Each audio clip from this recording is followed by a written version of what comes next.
ભગવાન શંકર બોલે છે, મારી વિષ્ણુની અને બ્રહ્માજીની ઉત્પત્તિમાં આપ જ કારણ છો.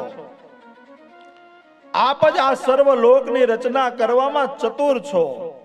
હે જનની, પૃથ્વી, જળ, વાયુ, આકાશ, જ્ઞાનેન્દ્રિયા, કર્મેન્દ્રિયા, બુદ્ધિ, મન, અહંકાર, આ બધું જ આપનાથી જ ઉત્પન્ન થયું છે. છતાં પણ ઘણા કહે છે કે આ જગતને બ્રહ્મા, વિષ્ણુ અને મહેશ ચલાવે છે. હે દેવી, એને ખબર નથી કે બ્રહ્મા, વિષ્ણુ અને મહેશ તો સર્જન, પાલન અને સંહારનું કાર્ય સંભાળે છે. અને જો કદાચ કોઈ એમ કહેતું હોય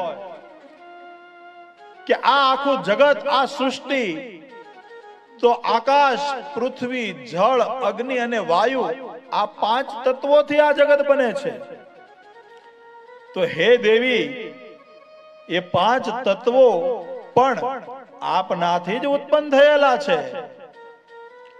આપનાથી બીજું કઈ અલગ છે જ નહીં.